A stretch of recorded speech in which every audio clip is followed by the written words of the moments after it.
그렇다면 114쪽에 남아있는 헌재 결정문의 궁금증, 오늘도 역시 법조팀 우종환 기자와 알아봅니다. 우 기자, 8명 만장일치, 그 하나의 키워드로 정리한다면 뭐가 있을까요? 일단 이게 사실 앞선 리포트들에서 나온 탄핵 사유 하나만 인정됐어도 탄핵이 가능할 정도로 하나하나가 다 결정적이었다. 이렇게 봐도 네. 무방합니다. 결국 말씀하신 것처럼 이 모든 거를 아우르는 결정적 키워드는 이 불신 이렇게 볼 수 있습니다. 불신. 헌법재판소가 봤을 때요. 윤석열 전 대통령은 어떤 면에서도 신뢰할 수 없다. 이렇게 판단했다는 겁니다. 어떤 면에서도 신뢰할 수 없다. 그러면은 윤 전 대통령이 탄핵 심판 과정에서 한 주장들이 모두 거짓말이었다는 얘기인가요? 네, 맞습니다. 이 생방송으로 오늘 본 문형배 헌재소장 권한대행의 선고요지 낭독 내용은 다소 정제된 어조였습니다만 네. 이후에 공개된 114쪽 분량의 결정문을 보면요. 윤 전 대통령의 주장을 터무니없는 수준으로 보는 표현이 곳곳에서 등장합니다. 예, 결정문 안에는 터무니없는 주장이었다. 이런 표현들이 들어갔다는 얘기죠. 일반적으로 그런 표현이 들어가나요?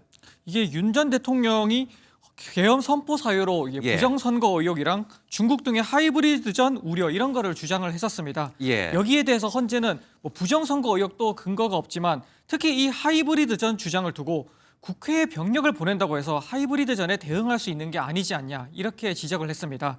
그러면서 이런 표현을 넣었는데요. 이런 윤 전 대통령의 판단은 현저히 비합리적이라고밖에 볼 수 없다. 이렇게 강도 높게 비판했습니다. 그리고 또 윤 전 대통령은 야당의 폭거에 대응해 국민에게 호소하는 경고성, 호소형 계엄이라고 주장했었죠. 예. 헌재는 이 표현을 그대로 가져와서 이렇게 적었습니다.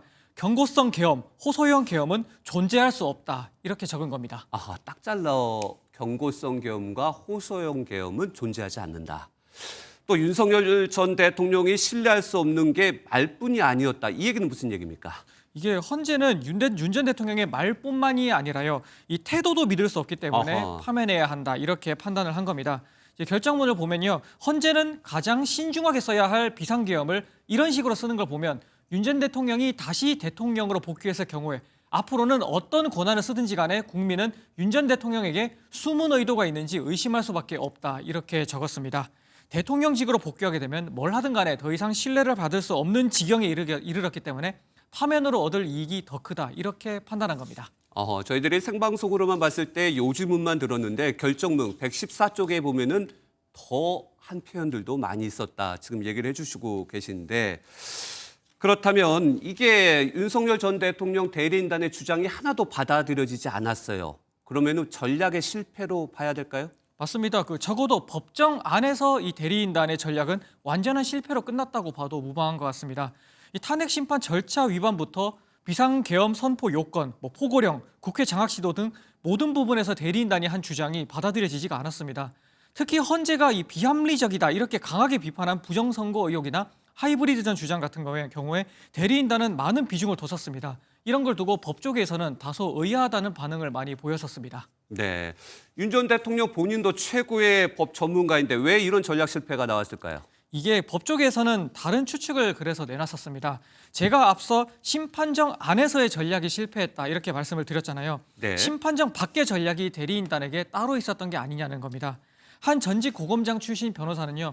고검장, 검사장 출신으로 가득한 대리인단이 할 수 있는 그런 법리적 주장들이 아니었다라면서요. 이건 다른 의도가 있는 것이다 이렇게 말했습니다. 윤 전 대통령이 헌재에 대부분 출석한 게 여론전이었다 이런 해석이 많았었죠. 대리인단도 마찬가지로 헌재 밖 여론전을 위한 주장에 무게를 두다 보니 이런 결과가 나온 게 아니겠느냐는 겁니다.